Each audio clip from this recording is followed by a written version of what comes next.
puisi buat UAS, jalan-jalan ke Asahan, singgah sebentar ke Batubara. Alhamdulillah dapat berjumpa dengan tak sesuai ini.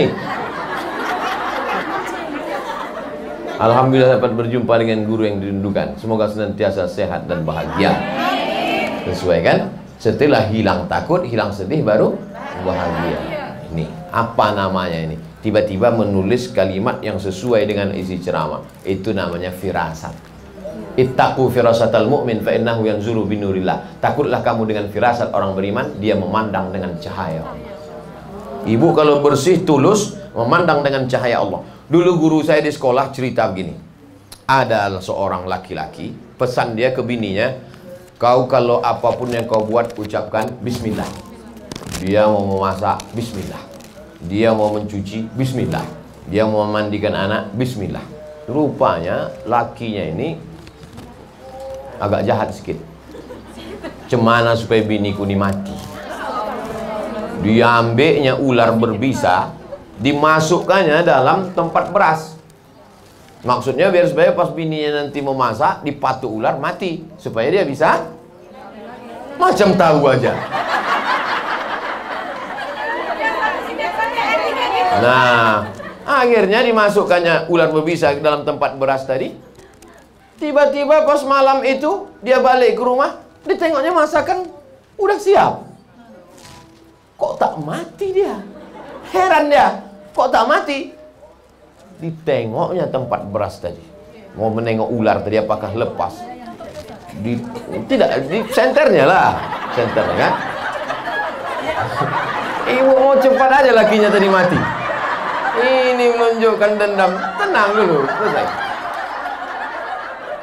Begitu ditengoknya tempat beras tadi, tengoknya tempat beras, rupanya ular itu sudah berubah menjadi emas. Kenapa ular itu berubah menjadi emas? Semua kita mengucapkan bismillah. Kenapa berubah menjadi emas? Keikhlasan dan ketulusan. Berubah menjadi emas. Tobat si laki-laki. Tak jadi dia mati, Bu. Saya tahu semua ibu menginginkan dia mati. Tapi ibu yang ikhlas tadi tak mau lakinya mati. Saya tahu ibu, solidaritas ibu kuat dengan dia tadi. Paham saya itu? Paham saya. Maka nanti sebelum memasak, tengok-tengok dulu tempat beras. Izin bertanya Pak Ustadz, saya pernah membaca istri yang durhaka tak dapat syafaat dari Rasulullah. Durhaka seperti apa yang dimaksud itu Pak Ustadz? Prinsipnya begini, baik sama suami, baik sama orang tua, la ta'ata li makhluqin fi ma'syiatil khaliq. Tak boleh taat kepada makhluk kalau maksiat kepada Allah. Jadi yang dimaksud durhaka pada suami, suami nyuruh sholat, dia tak mau. Suami nyuruh baca Quran, dia tak mau. Suami nyuruh berjilbab, tak mau. Kau kenapa tak berjilbab, dek? Alah abang, baru pengajian 2 kali online, mau jadi ustaz pula. Sambal abang pakai lado hijau nanti. Nah, itu bukan durhaka itu. Itu namanya suami istri duralek, lebih tinggi lagi dari itu. Di atasnya. Tak ada orang di Batam ini macam itu. Habis semua udah ditelan-telan ikan laut sana. Ya pula diaminkan. Dah, insya Allah ibu semuanya solihah. Bagaimana perempuan yang tak cocok lagi dengan suaminya, lalu kemudian dia menikah tanpa surat cerai? Perempuan yang menikah lagi dengan laki-laki satu lagi tanpa surat cerai dari yang pertama, maka tak ada satupun kua yang mau menikahkannya. Karena Pak Kua pasti akan menanya judul lagunya, kau masih gadis atau sudah janda? Kalau dia gadis ada surat keterangan orang tuanya, kalau dia janda ada sertifikat cerai dari pengadilan. Kalau dia nikah siri, maka orang yang menikahkan siri itu bisa dipidanakan. Negara Kesatuan Republik Indonesia. Dia sudah tak ada kecocokan karena sudah tak serumah 3 tahun, maka namanya khulu. Khulu pakai ain, khulu. Si perempuan ini menggugat ke pengadilan.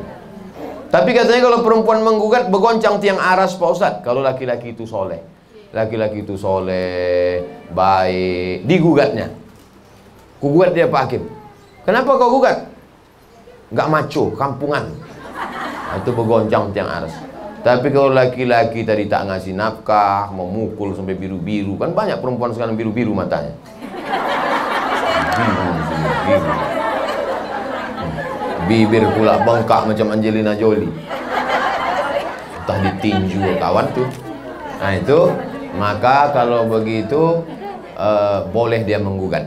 Nah, prinsipnya kalau tidak melawan Allah Subhanahu wa taala, la ta'ata li makhluqin fi ma'siyatil khaliq. Begitu prosesnya. Setelah keluar sertifikat baru. Kalau tidak, dia bisa digugat di pengadilan. Laki-laki itu bisa masuk penjara, yang menikah pun bisa masuk penjara. Karena kita negara hukum. Mohon nasihatnya Pak Ustadz, dalam kondisi Covid dengan kondisi ekonomi yang tak stabil, bagaimana menyikapinya dalam rumah tangga? Karena banyak. Itulah yang udah dibahas selama 1 jam tadi. Oh lah mak payahnya. Itulah yang kita bahas dari tadi. Dengar sekali lagi di radioku. Nantikan dengar selalu ceramah para ulama kita melalui radioku Batam 104,7 FM. Like and share.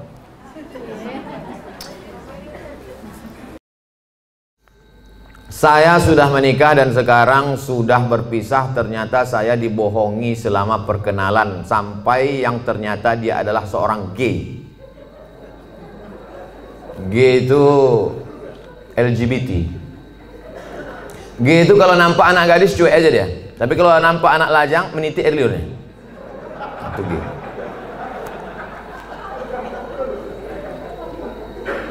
Yang paling banyak G ini di Thailand.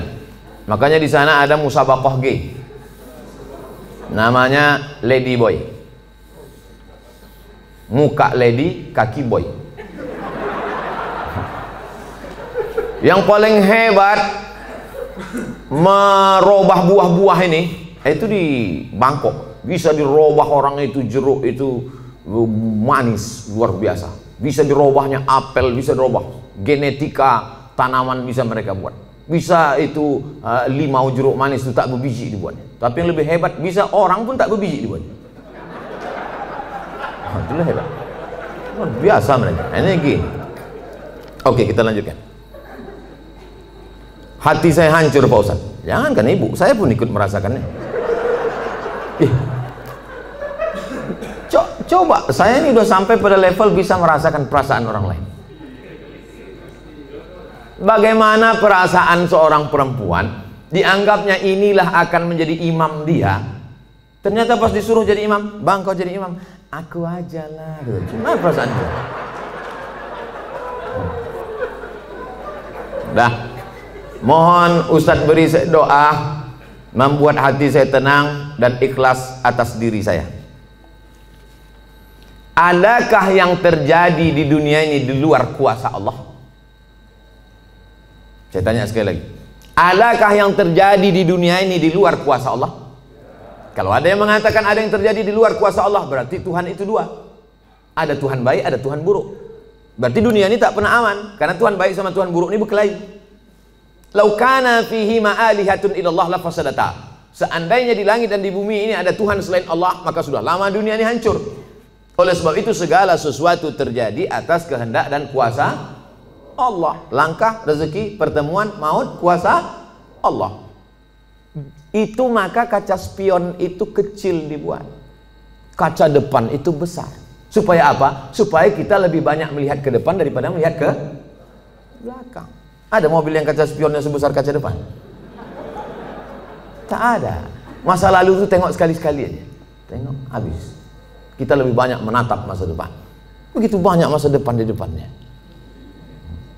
Yang senyum, tak pula bisa nampak mana yang senyum, mana yang tidak. Itu sedapnya ceramah musim corona nih.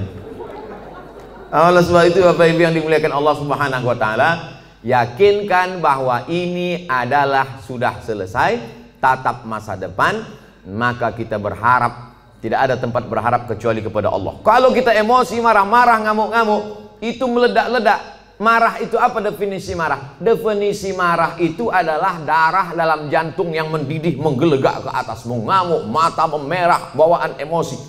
Tapi kalau dia ditahan, kita tidak marah, muncul sedih. Kalau diluapkan, marah. Kalau tak dilepaskan, sedih. maka tidak ada yang bisa menghilangkan marah dan sedih kecuali ridha menerima takdir ketetapan Allah Subhanahu wa taala. Itu bagian dari takdir Allah. Karena ibu kan sudah usaha dulu, sudah kenal dengan baik, ditengok badannya gagah berotot, kumis melintang. Kan belakangan baru tahu dia melambai. Artinya sudah usaha. Oleh sebab itu ini sudah di luar dari kemampuan kita sebagai manusia. Maka kita yakin bahwa ada Allah yang mengatur kehidupan, ada Allah yang mengatur pertemuan, ada Allah yang mengatur itu semua. Maka banyakkan ibadah. Apa kata Allah dalam Al-Quran? Falya'budu rabb hadzal bait. Banyak-banyaklah kau beribadah kepada Allah. Kalau kau banyak beribadah kepada Allah, at'amahum min ju'. Kalau kau lapar dikasihnya kau makan. Wa amanahum min khauf. Kalau kau cemas dihilangkannya rasa cemas dari dalam hatimu. Hidup ini kalau dipikirkan cemas, berkunang-kunang kepala, sampai jam 2 malam mata tak tidur, nama penyakitnya insomnia, pergi nemui psikolog, psikiater, Pak psikolog, saya punya masalah, sudah 2 malam tak tidur-tidur. Psikolog tuh ngangguk-ngangguk aja, psikiater tuh ngangguk-ngangguk aja, diambilnya kertas resep dikasihnya. Ini makan sebelum makan, ini makan setelah makan, ini makan setengah makan, ini makan 3 kali, ini makan 2 kali. Nengok itu bertambah pula beban kepala kita. Kalau hidup ini cuma untuk tidur aja, dikasihnya pil tidur. Begitu kita makan, hilang. Begitu dosisnya habis, kumat lagi. Tidak ada cara kecuali banyak beribadah kepada Allah. Idza sa'alta fas'alillah, minta tolong kepada Allah. Tapi ke Makkah nggak bisa Pak Ustaz. Saya mau berdoa di samping Ka'bah nggak bisa Pak Ustaz. Aqrabu ma yakunul 'abdu min rabbih wa huwa sajid. Orang paling dekat dengan Allah ketika sedang bersujud. Allahu Akbar. Saat sujud itulah mengadu kepada Allah. Jangan adu ke kawan. Ngadu ke kawan habis ditumpahkan, besok jadi lawan dibukakannya di medsos, selesai tamat riwayat. Mengadu kepada Allah Subhanahu wa taala, meneteskan air mata. Tak ada tempatku mengadu kecuali Engkau ya Allah, tak ada tempatku minta kecuali Engkau ya Allah, tolong aku ya Allah, hasbunallah wa ni'mal wakil, ni'mal maula wa ni'man nasir. Sulitkah bagi Allah mengatur kehidupan kita? Innama amruhu iza arada syai'an ayakula lahu kun. Mudah bagi Allah. Lalu kenapa dibuatnya hidup kita ini sulit? Dia ingin melihat kita merintih di tengah malam bermunajat melelehkan air mata. Itu yang diinginkan Allah dari hambanya yang dia sukai. Oleh sebab itu, tanamkan dalam diri kita, aku dicintai Allah, aku disayangi Allah, aku disukai Allah. Allah menyelesaikan setiap perkaraku, Allah memperhatikan aku, Allah melihat aku, Allah mengatur kehidupanku. Tiap hari dikatakan itu. Makanya selesai sholat kita katakan, la ilaha illallah wahdahu la syarikalah, lahul mulku walahul hamdu yuhyi wa yumit wa huwa ala kulli syai'in qadir. Hukuman apa sebenarnya untuk seorang homoseks di dunia dan di akhirat? Man ra'aitumuhu ya'malu 'amala qaumi Lut. Siapa yang kamu lihat melakukan perbuatan umat Nabi Lut, faqtulul fa'il wal maf'ul, maka hukumnya adalah hukum mati. Andai diterapkan hukum Islam, itu bencong-bencong itu tobat semua. Begitu dipancung kepala, hilang bencong. Hai katanya, begitu dipancung satu, hai. Tapi tak bisa itu kita laksanakan. Berapa ceramah saya yang dibully oleh bencong-bencong karena ceramah saya tegas, tapi saya tak peduli. Kalau ada yang gini-gini kan ceramah saya, itu banyak bencong. Kalau jantan tentu berani dia langsung kan. Bagaimana hukumnya orang yang telah melanggar sumpah atas nama Allah? La yu'akhidhukumullahu billaghwi fi aymanikum walakin yu'akhidhukum bima kasabat qulubukum.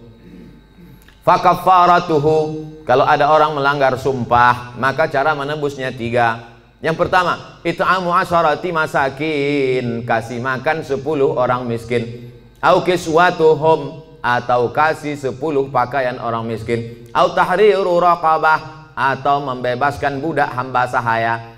Kalau tak sanggup faman yajid, siapa yang tak sanggup fasyamu salasati ayyam, puasa 3 hari. Maka ibu jangan percaya kalau bapak ini bersumpah sampai mati mah nggak akan nikah lagi. Nah, puasa dia 3 hari selesai.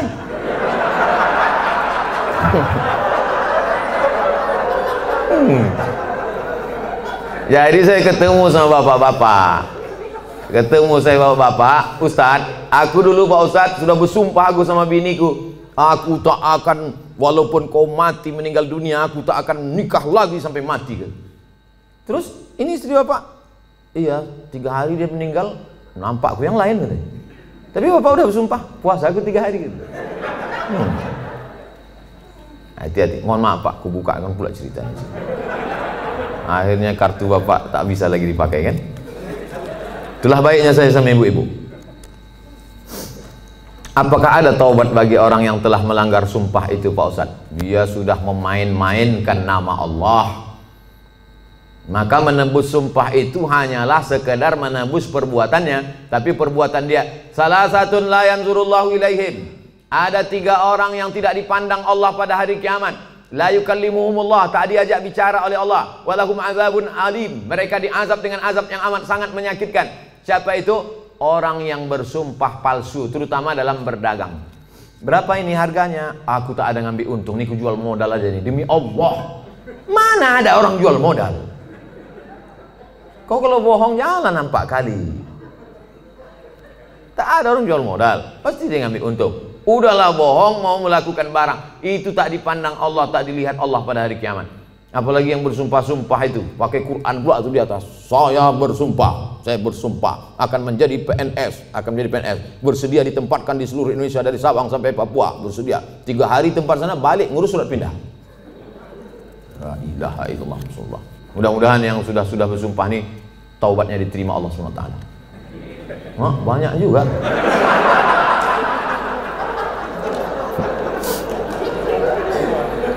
Yang udah berlalu apa boleh buat? Illa man taba, kalau dia bertaubat, wa amana, beriman, wa amila amalan salihah, taubat nasuha, beriman dengan baik, beramal soleh. Ulaika yubaddilullahu sayyiatihim hasanat, maka semua yang buruk-buruk, dosa-dosa yang jelek-jelek dulu insya Allah diganti Allah dengan yang baik-baik. Taubat, mandi taubat, macam mandi wajib, basah semuanya.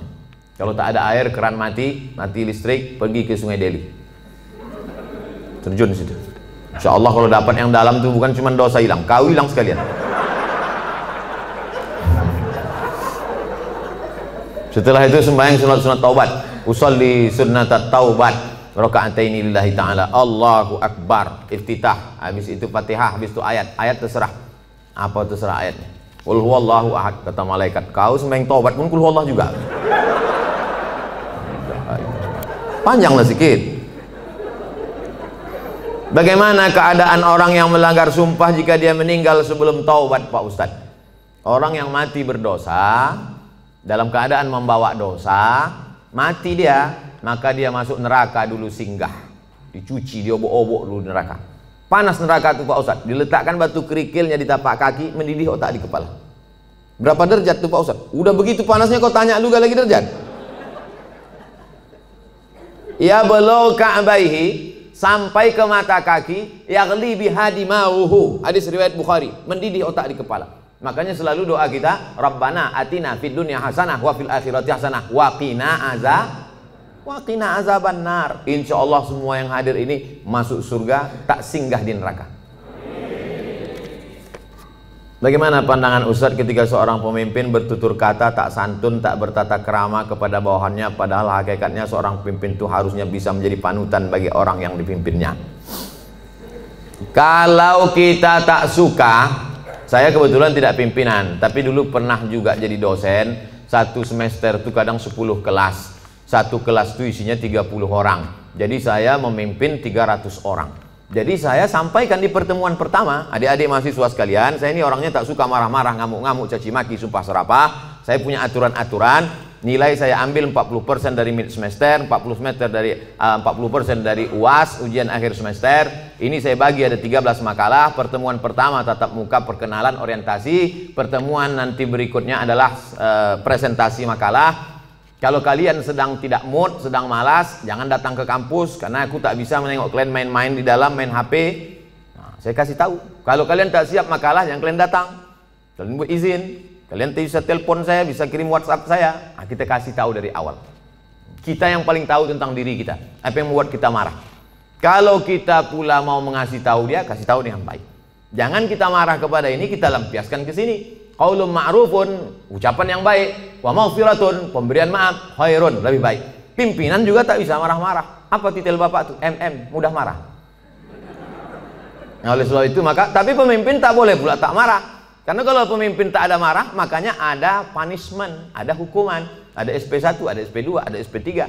Mesti ada ketegasan, mesti ada disiplin. Saya tak suka juga setelah pengajian ini, terserah kalian lah, mau kerja tak apa. Udah aku serahkan semua pada Allah. Tak betul.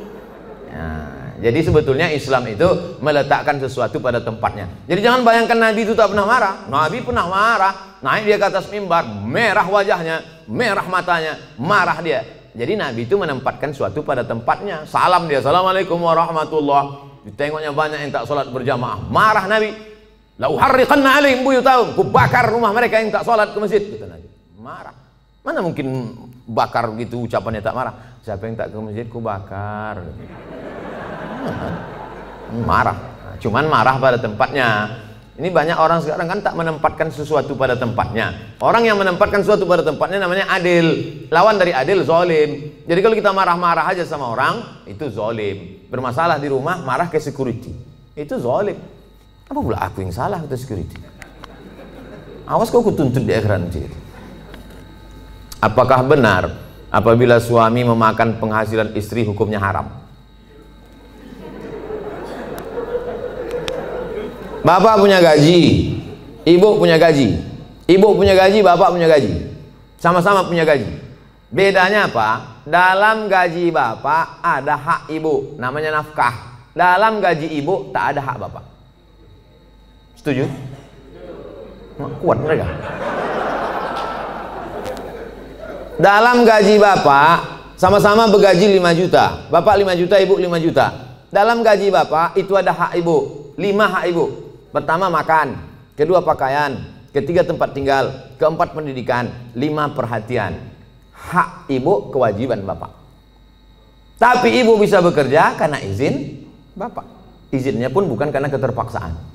Bang, aku kerja ya, kalau tidak awas bang. Tidak bisa juga. Oleh sebab itu ibu punya gaji, ibu punya warisan, ibu punya pendapatan, ibu punya kos-kosan, ibu punya mobil, ibu punya sudaku, ibu punya kocan, ibu punya angkot, ibu punya motor, itu milik ibu.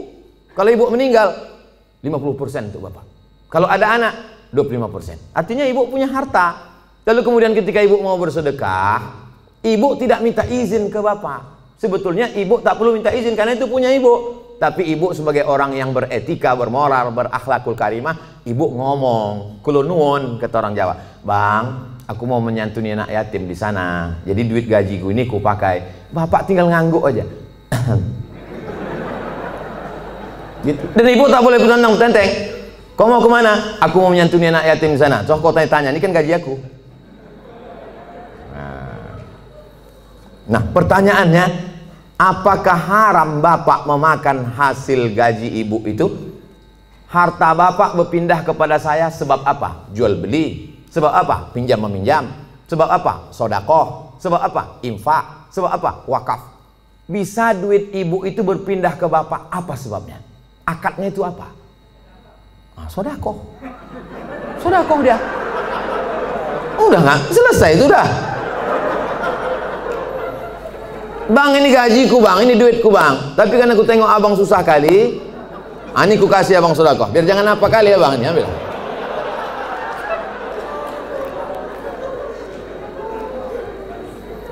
Assalamualaikum Ustaz. Semoga Ustaz sehat-sehat. Amin. Mau tanya Ustaz, apa hukumnya orang tua yang tidak mengakikahkan anaknya? Apakah masih bisa apa hukumnya orang tua tak mengakikahkan anaknya? Kullu mauludin, setiap anak yang lahir rohinatun, tergadai.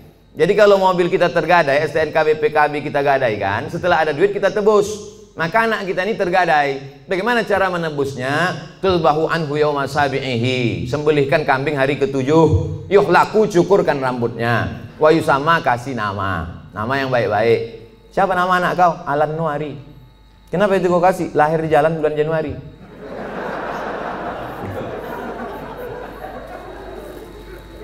Kasih nama yang baik-baik, cukurkan rambutnya karena itu rambut kotor di dalam, lalu kemudian sembelihkan kambing hari ke-7. Tak ada duit hari ke-7, hari ke-14. Tak ada duit hari ke-14, hari ke-21. Lewat 21 tak usah tengok tanggal lagi. Setahun, 2 tahun, 3 tahun, 5 tahun, taman SD, taman SMP, taman SMA. Tapi kalau dia udah semester 2, hanya potong kambing aja. Tak usah potong rambut lagi. Tak pula diayun pakai marhaban.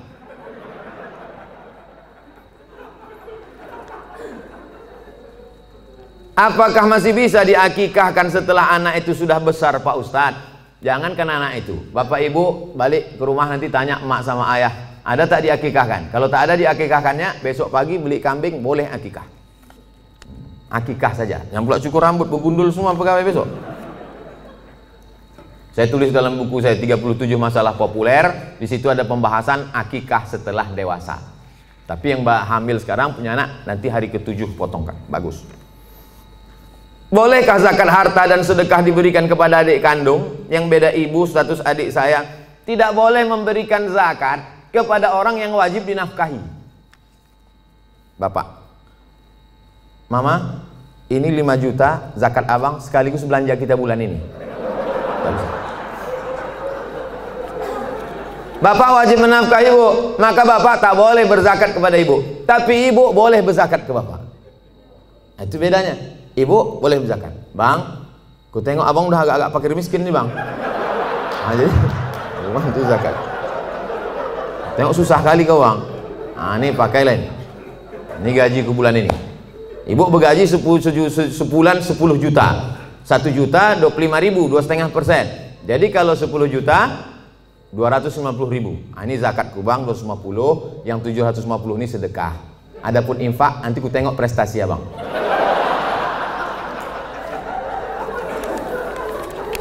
Nah, kaedahnya tak boleh berzakat pada orang yang wajib kita nafkahi. Tak boleh berzakat kepada anak, karena anak itu wajib kita nafkahi. Nah, sekarang adik, apakah adik itu wajib kita nafkahi? Tidak. Yang wajib dinafkahi itu siapa? Istri, anak, cucu, mertua, orang tua, yang hubungan langsung. Itu yang wajib kita nafkahi. Orang yang tak wajib kita nafkahi boleh kita kasih zakat. Kalau kita bersedekah pada orang jauh, nilainya 1 sedekah. Tapi kalau kita bersedekah pada orang dekat, nilainya 2. 1 sedekah, 1 lagi silaturahim. Tapi banyak orang tak mau sedekah ke keluarga dekat. Kalau sedekah sama orang lain, kok kenapa tak sedekah sama saudara? Payah saudara nih Pak Ustadz, dikasih sikit-sikit kali katanya. Bagaimana menghadapi suami yang berselingkuh?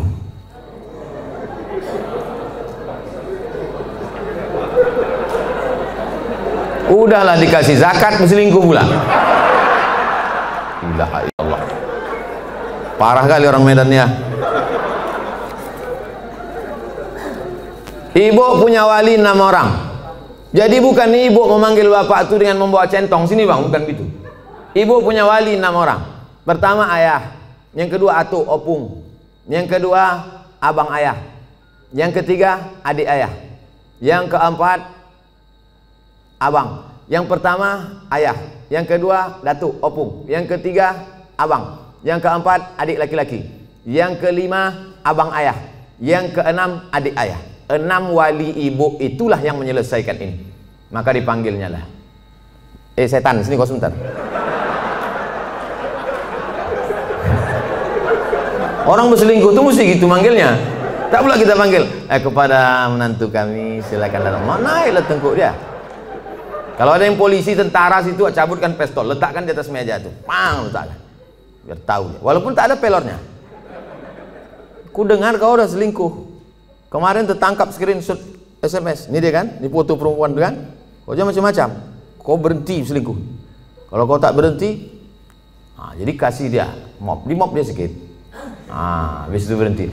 Iya pak, aku stop nih. Ada berhenti dia. Tinggal lagi ibu. Mau ibu menerima barang second nih?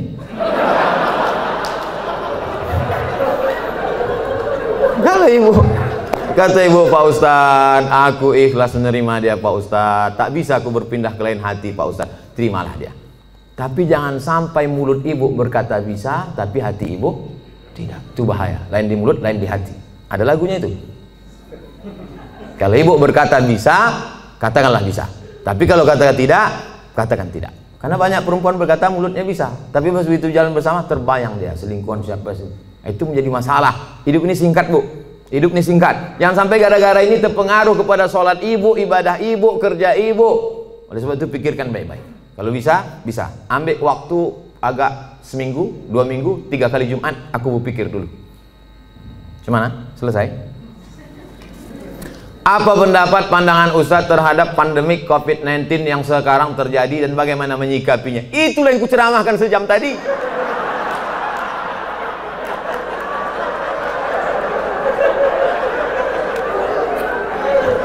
Itulah yang kucakapkan dari tadi. Mungkin pertanyaan ini ditulis sebelum Tadi datang diserahkan ke panitia. Jadi sebetulnya sudah terjawab. Kalau tak terjawab juga, tinggal tonton aja Ustadz Abdul Somad Official Channel. Subscribernya udah 1 juta. Mana tahu nanti dicarinya yang mana channel itu yang ada 1 juta subscriber. Jika kita mengetahui bahwa pasangan hidup kita telah mengikuti ajaran Syiah, apa yang harus kita lakukan? Apa hukumnya? Perbedaan kita dengan Syiah ini 5. Yang pertama, Syiah wajib mengimani imam 12. Sedangkan rukun iman kita 5. Antumina billah wa malaikatihi wa kutubihi wa rusulihi wa liyumil akhir wa biqadri khairihi wa syarrihi. Sedangkan dia ada rukun imannya lagi, beriman kepada imam yang ke 12 imam. Siapa yang tak percaya kepada imam 12 kafir. 2, mereka mencaci maki sahabat Nabi. Karena kata mereka setelah Nabi meninggal itu mestinya penggantinya Sayyidina Ali. Lalu kata mereka Abu Bakar dengan Umar itu merampas khilafah Ali. Dan sahabat yang lain diam melihat kebatilan. Maka sahabat-sahabat Nabi itu kata mereka kafir. Yang ketiga, kata mereka ada Quran yang disebut dengan Mushaf Fatimah, tebalnya 3 kali lipat daripada Quran ada kamu sekarang. Kenapa buktinya musabaqah tilawatil Quran mereka pakai Quran yang ada sekarang? Kata mereka, sebelum Imam Al-Qaim, mereka menunggu imam yang ke-12. Imam yang ke-12 itu katanya bersembunyi di Sirdab, di bukit di Irak, dalam terowongan. Itu mereka tunggu-tunggu, belum keluar lagi. Nanti kalau keluar imam yang ke-12 itu, dibawanya kitab yang asli, sementara yang asli itu datang, pakai aja yang KW ini dulu, kata dia. Yang keempat, mereka ada meyakini namanya taqiyah. Taqiyah itu kalau di tengah orang ahlu sunnah, pura-pura dia ahlu sunnah. Kalau di sini banyak Muhammadiyah, pura-pura dia Muhammadiyah. Kalau di sini banyak Al-Wasliyah, pura-pura dia Al-Wasliyah. Kalau di sini banyak NU, pura-pura dia NU. Kalau di sini banyak ahlu sunnah, dia bilang Sunni. Kau ini Syiah apa Sunni? Aku Sunni. Kalau kebetulan banyak Syiah, kau sunnah apa Syiah? Aku Syiah. Kalau kebetulan situ 50-50, kau sunnah apa Syiah? Aku Susi. Susi, sunnah Syiah. Yang kelima, mereka ini menghalalkan nikah mut'ah. Nikah mut'ah itu bagian dari akidah keyakinan. Mut'ah itu artinya enak. Mut'ah itu artinya nikmat. Nikah mut'ah itu nikah kontrak. Jadi boleh nikah kontrak. Aku nikah mut'ah sama engkau dari jam 5 pagi sampai jam 5 sore dengan mahar 50.000 tunai, sah. Dalam Islam tak boleh nikah mut'ah. Oleh sebab itu inilah perbedaan, 5 perbedaan menurut Syekh Ali Jum'ah, ulama besar. Kita berpegang teguh dengan ahlus sunnah wal jamaah.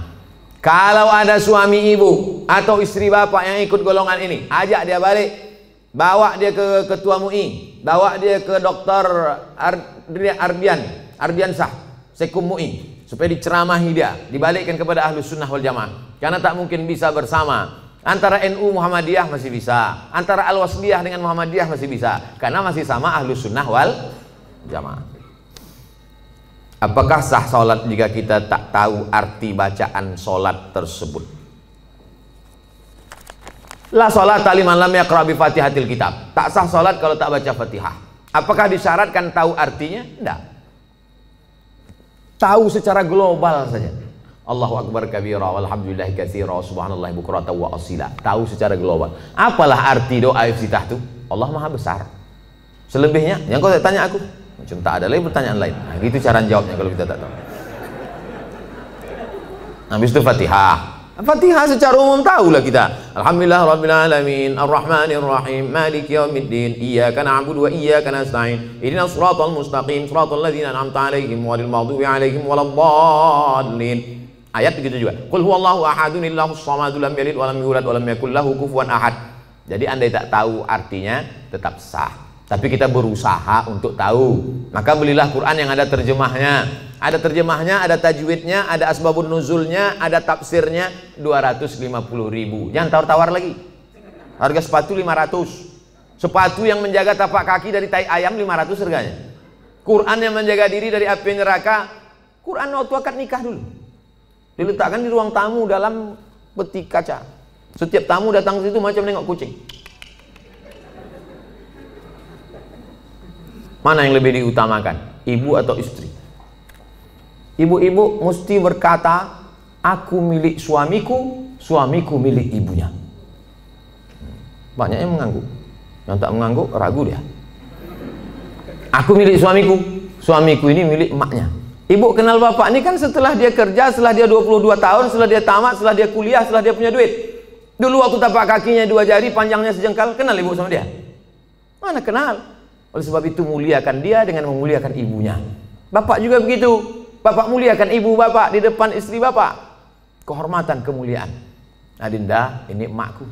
Tak ada mantan emak, mantan bini ada. Oleh sebab itu maka ini tak bisa dibenturkan, jangan dilagakan ini antara emak dengan ibu ini. Oleh sebab itu maka ini masa lalu, yang ini masa depan. Maka insya Allah bapak ibu bisa menjaga.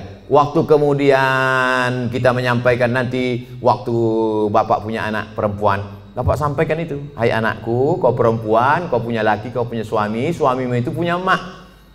3 kali nak Nabi menyuruh berbakti kepada dia. Jangan sampai mak tua umur 80 tahun datang ke rumah, nak mintalah duit kau 50.000, mak belum makan lagi. Apa kata si abang tuh? Sebentar ya mak, aku tanya biniku dulu. Kalau ada bapak yang begini, insya Allah selamat dari azab kubur. Saking kan menderitanya udah di dunia. Nah, oleh sebab itu maka jangan benturkan antara dua ini. Karena dua ini perempuan-perempuan yang luar biasa. Emak bapak dicium tapak kakinya masuk surga, istri bapak, anak-anak bapak masuk surga karena dia. Maka mereka adalah perempuan-perempuan yang luar biasa insya Allah. Apa hukumnya debitur yang mau hijrah tapi masih memiliki kewajiban di bank dan hanya mau membayar tunggangan pokoknya saja, tunggakan pokoknya saja tapi tak mau membayar tunggakan bunganya? Laporkan dia ke polisi. Kau dulu waktu minjam duit ini tak tahu kau neraka, sekarang giliran bayar baru kau bawa neraka. Ini kan negara hukum.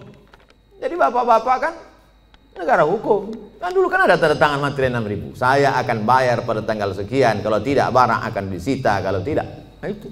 Jadi tak bisa dia berkata, saya tak mau bayar bunga, bunga ini haram. Jadi dulu yang nanda tangani siapa? Hantu. Jadi saya kasih tahu sama yang mau hijrah-hijrah, kalau kau mau hijrah, kau bom. Kalau kau takut ini riba, ada aset yang bisa dijual, ada kos-kosan, ada tanah, jual, bom kan ke sini, bam, selesai tutup, baru hijrah. Begitu caranya. Tak ada yang bisa kubom Pak Ustaz. Kalau kubom ini meledak semuanya, Hiroshima Nagasaki ini Pak Ustaz. Kau bayar aja cicilannya sampai lunas, bayar sampai selesai. Begitu, karena kita tinggal di negara kesatuan Republik Indonesia yang dipakai adalah hukum konvensional. Oleh sebab itu maka sesuai dengan perjanjian, bayar selesaikan. Kalau bisa dibom, bom. Kalau tak bisa, lunasi cicilan sampai habis. Pak Ustadz, bagaimana caranya supaya saya bisa ikhlas dan sabar karena ditinggal anak meninggal saat usia 4 tahun dan sudah hampir 4 tahun dia pergi, tapi sampai saat ini perasaan saya masih sedih dan selalu merindukannya. Apa saya kurang ikhlas? Nabi punya anak namanya Ibrahim, meninggal umur 18 bulan, menetes air mata Nabi, menangis Nabi. Makamnya di Ma'la, samping makam Nabi, arah ke kiblat, samping Masjid Nabawi sebelah kiri. Amatardo ya Rasulullah, apakah kau tak ridho anakmu meninggal ya Rasulullah? Kata Nabi, aku ridho. Kalau kau ridho, kenapa kau menangis? Air mata kasih sayang. Makanya kalau sekedar menangis, jangan larang. Kalau ada ibu-ibu menangis, kata Nabi, da'hunna, biarkan mereka Umar, biarkan mereka menangis. Yang tak boleh itu meratap. Meratap itu, oh Allah, nggak boleh. Selama lidah tak bergerak, selama tangan tak bergerak, hanya tetesan air mata boleh. Tapi kalau sudah mulut bergerak, mengapalah anakku, kenapa tak anak dia? Lalu kemudian, laisa minna man darabal khudud wa syaqqal juyub. Bukan umat Muhammad SAW siapa yang memukul-mukul pipi, menarik-narik rambut. Itu tak boleh. Tahan tangan, tahan lidah. Ini yang pertama.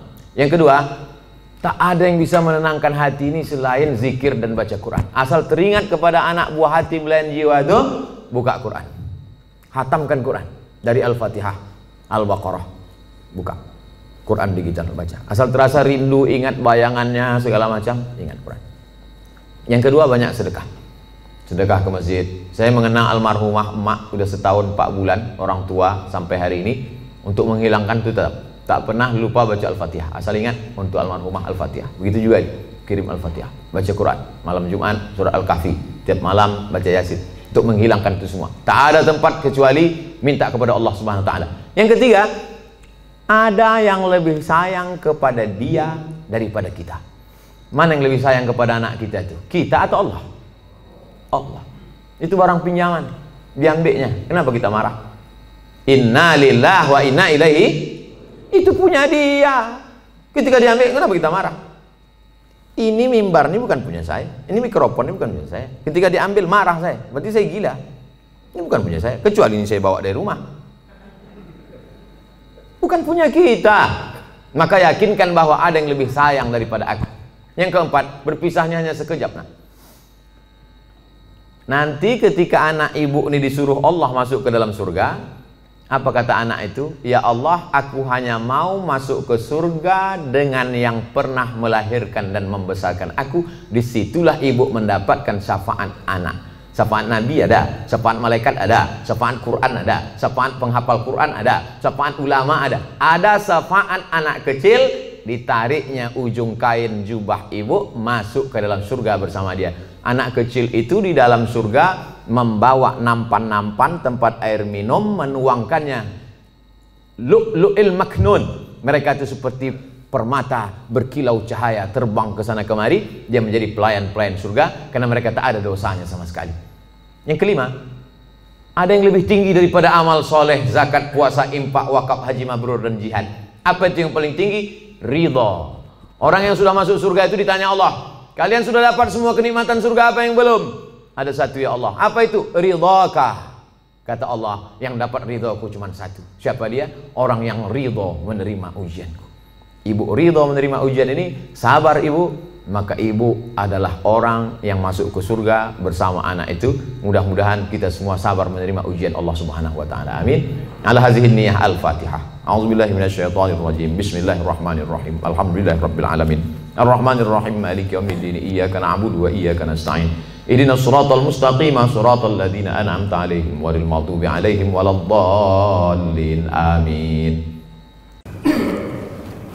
Bagaimana cara menghadapi lingkungan tempat tinggal yang menganut kehidupan hedonisme? Yang pertama, faqidus syai' la yu'ti. Orang yang tidak punya sesuatu, dia tidak bisa memberikan sesuatu. Kita tidak bisa berefek terhadap lingkungan kita kalau kita tidak punya sesuatu itu. Makanya mahasiswa, mahasiswi dibekali 3. Akidahnya benar, ibadahnya benar, akhlaknya benar. Sehingga ketika dia keluar dari Polnes, dia bekerja di tempat lingkungannya dimanapun dia berada di seluruh dunia ini, Indonesia, di tempat itu nanti masyarakatnya hedonis, dia tidak akan terpengaruh. Kenapa ikan itu tidak asin walaupun tinggal di laut asin? Karena dia hidup. Kalau dia mati baru jadi ikan asin. Maka dihidupkan ruhnya, dihidupkan ibadahnya. Yang kedua, nanti dia dibiasakan berkomunitas. Andai dia nanti bekerja di sebuah perusahaan, di perusahaan itu masyarakatnya hedonis, sibuk dengan dunia, dia akan membuat sebuah komunitas. Saya ceramah di perusahaan anu, saya ceramah di PT Nikel, saya ceramah di PT Batubara, saya ceramah di PT Minyak Bumi. Ada saja sekelompok komunitas yang menghidupkan masjid, menghidupkan pengajian. Mereka inilah motor penggeraknya. Mudah-mudahan alumni-alumni Polnes ini menjadi penggerak dakwah di setiap daerah, insyaallah. Lalu kemudian, la tajtami'u ummati 'ala dhalalatin.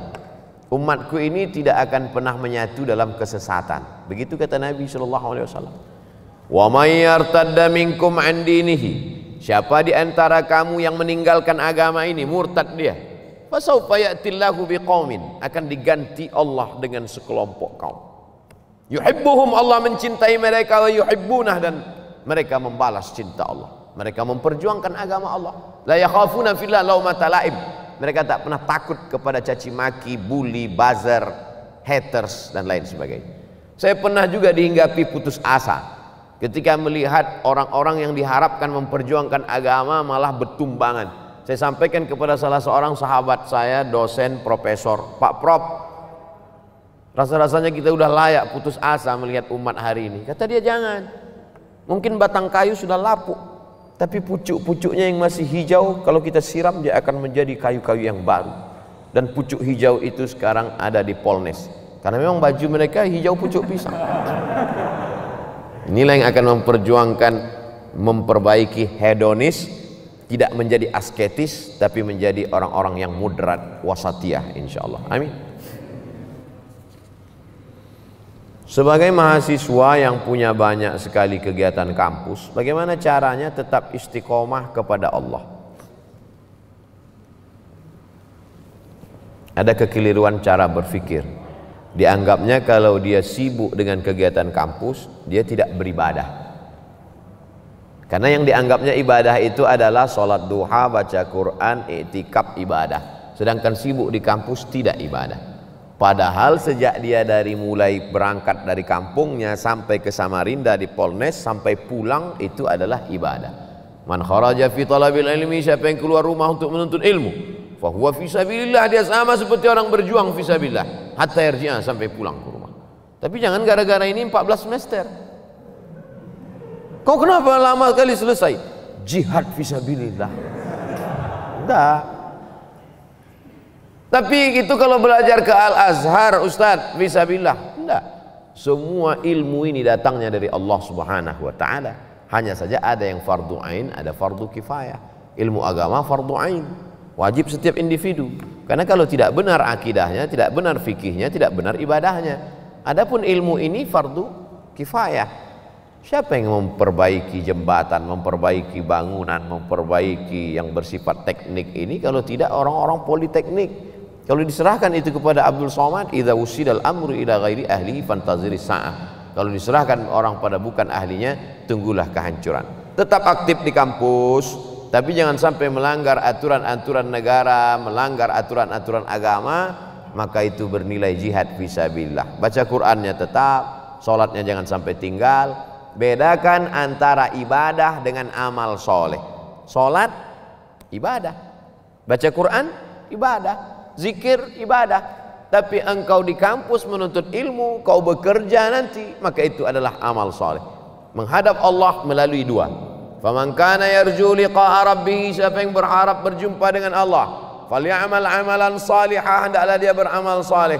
Wala yusyrik bi ibadati rabbih ahada, jangan persekutukan Allah dalam ibadahnya. Ibadahnya benar, amal solehnya benar, maka total 24 jam tidurnya amal soleh. Bismika Allahumma ahya wa amut, sampai bangun makannya amal soleh.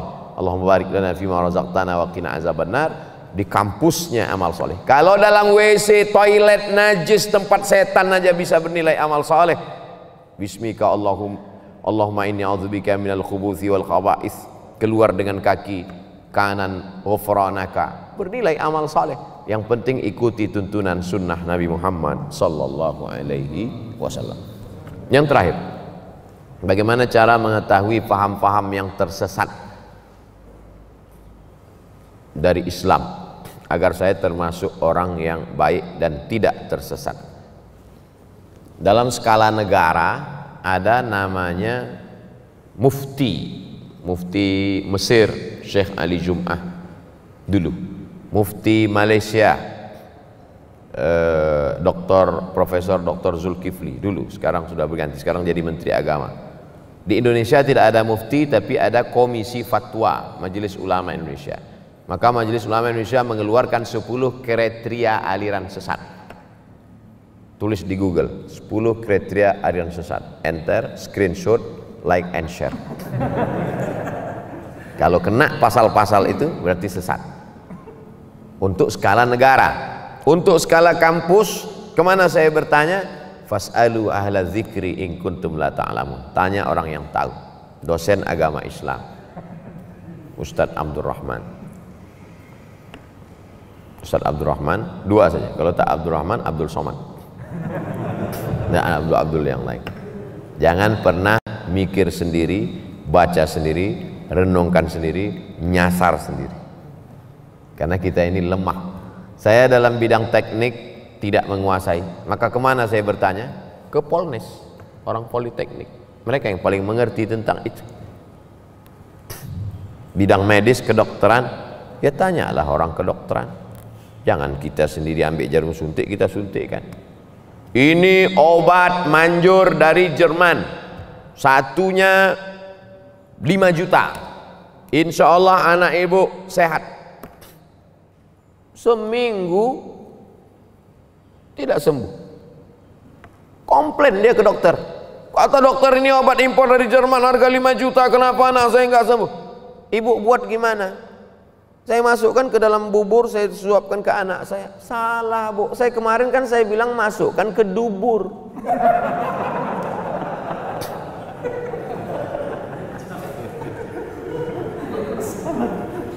Obat aja salah, untung anaknya tak mati. Ini true story, kisah nyata jamaah kita yang bekerja di rumah sakit menyampaikan ke pasien dia. Salah dengar pasien. Bagaimana tentang masalah kehidupan? Masalah dokter aja kita tak, apalagi dalam masalah agama.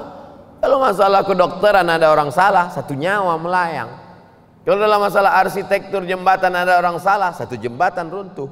Tapi kalau dalam masalah pemahaman agama orang salah, dunia akhiratnya. Ada orang membawa istrinya sedang hamil tua mau melahirkan. Dia pasti akan cari tulisan bidan berijazah.